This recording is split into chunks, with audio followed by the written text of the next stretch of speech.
At 0543 hours, a vertical heat plume lit up JS Maya's scope. 3 KN-23S punched through cloud, Mach 12, bearing 041, headed toward Misawa and Yokoto. 1 would die in space, 2 would miss by about 35 miles, and that's the part you should fear.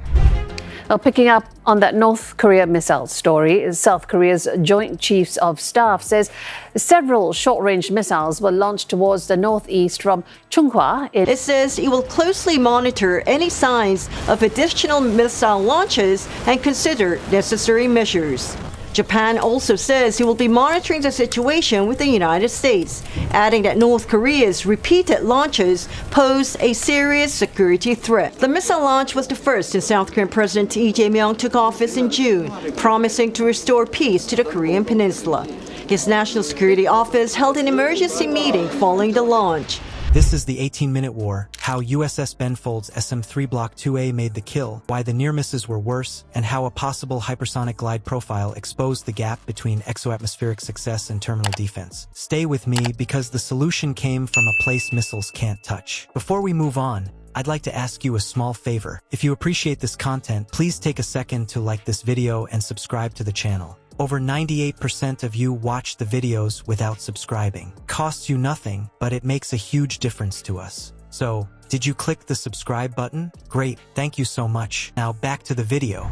South Korea has beefed up security ahead of the meeting, which will see a gathering of world leaders, including U.S. President Donald Trump. Drills were carried out earlier this week in Gyeongju. Experts had warned of possible missile tests by North Korea, which aims to be recognized as a nuclear weapons state, before or during the APEC summit set to be held in Gyeongju in South Korea next week, with the Coast Guard's Sea Special Attack Team mobilizing boats, divers, and underwater search devices during a lake inspection. 1 missile dies in space, 2 don't. Which one should keep you up at night? At 0543, JS Maya's crew catches a tight vertical heat bloom. 3 tracks punch through cloud on bearing 041, racing for the Sea of Japan. The console goes from quiet green to busy red in seconds. You don't get style points here, you get decisions, then more noise. Launch signatures spark near Wonsan, Sinanganai, and Chungjin, overlapping like footprints stamped over each other. All right, moving on, North Korea fires multiple ballistic missiles, its first such launch in months, just a week before the world leaders, including US President Donald Trump, descend on South Korea for the APEC summit. North Korea has for years staged test flights of long-range missiles, which it has claimed are able to reach the continental United States. Pyongyang has also rolled out solid fuel variants now that are easier to mobilize, conceal and launch rapidly compared with the liquid fuel missile. That it detected several projectiles believed to be short-range ballistic missiles. The missiles were fired from the area of Jungwa in North Hwanghae province. Now, the launch was the first of its kind since South Korean President Lee Jae-myung took office in June. Are we looking at mirror shots meant to confuse the picture, or a mixed loadout designed to fracture the kill chain, decoys, different flight profiles, maybe a late-game curve thrown in to mess with the handoff? That question drives everything that follows. The net wakes fast. Aegis destroyers roll to full power. AWACS climbs and fans the air picture. Patriot batteries spin to active. USS Benfold, running Aegis Baseline 9, stitches air and space, returns into a single track file, deconflicting echoes, tagging likely threats, and assigning shooters. It's a moving puzzle solved at speed. The threat looks KN-23 like a ballistic arc, but pressed low, trading classic height for speed and a flatter curve that shortens warning. That stresses radar discrimination and squeezes intercept geometry. North Korea has said that the strike range of the new Hwasong-20 knows no bounds. In September, Kim oversaw a test of solid fuel engine used for long-range nuclear missiles. This month, Pyongyang showed off what it called the most powerful intercontinental ballistic missile at a military parade attended by top officials from Russia and China. Because endgame velocity and sea clutter make the last seconds ugly. Benfold answers up tier. SM-3 Block IIA comes off the rail, burns clean, and releases a kinetic kill vehicle that does what it's built to do, hit to kill outside the atmosphere. No explosive.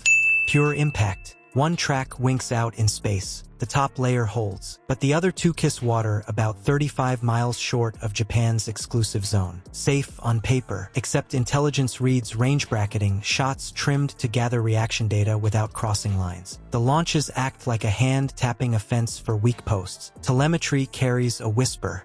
Small mid-course movement, the kind you'd expect from a glide tweak, not a pure ballistic fall. Not enough to headline, enough to unsettle doctrine. The takeaway is harsh. Space defense did its job. The near misses mapped the gaps below it. If the roof is solid, why does the floor still creak? Now we drop from exo victory into terminal risk, and the counterpunch that didn't use missiles at all. The intercept worked, but what if the next profile refuses to fly a clean arc? Space is clean. Terminal is not. At lower altitude, clutter rises and the clock shrinks. Sea skin, weather, and ground returns crowd the scope. You get less time to spot, less time to shoot, and far less room to be wrong. The glass tells a story. The noise tries to erase it. Those near misses weren't harmless. They were dry fire reps. Launch, watch our radar wake, log the latency, and mark which battery shoots first. They learn doctrine, shot pairs or singles, how many seconds between interceptors, how far we push the kinematic edge. Then they ask the real question, how many tracks at once break the last layer? Here's the gap. Terminal defense depends on clean tracks and fast handoffs, sensor to fire control to launcher, launcher to sky. A ballistic path plays fair. A maneuvering body bends the math, slides off predicted points, and shows up outside a static engagement box. You don't miss by miles. You miss by a heartbeat. Signals traffic hints at a glide tweak. Small lateral steps in mid-course. Not a showy weave, just enough to break the ruler on the plotting board and force extra updates. Each update steals seconds. Each second cuts your intercept window, so the theater tightens. F-16s at Misawa sit hot. Patriot units go active along likely corridors. USS Barry and USS John Finn stack radar cones to stitch a thicker net. Even then, a glide body would still press that window thin. Washington moves to Phase 2 posture. Carriers shift. AWACS extend their orbits. 18G crews scrub the air with noise and stabs of focus jamming. Deterrence, not a door kick, but then a quiet punch lands. Cyber teams sever at least 2 command relays.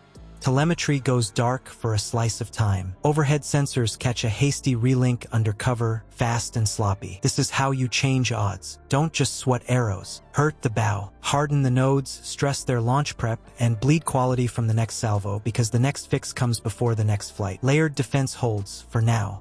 The clean kill hid the real warning. Those near misses were probes, tapping our walls for hollow spots and logging every twitch we made. So what matters more right now? Another stack of interceptors or better tools to break the enemy's kill chain before the next salvo forms? Comment your choice below. If you want disciplined, technical breakdowns without the noise, subscribe. Subscribe and join a community that seeks to understand the realities of modern conflict. The next launch won't announce itself. Layer the roof, harden the floor, cut the lights in their command post. The gap you close today is the second you get back tomorrow.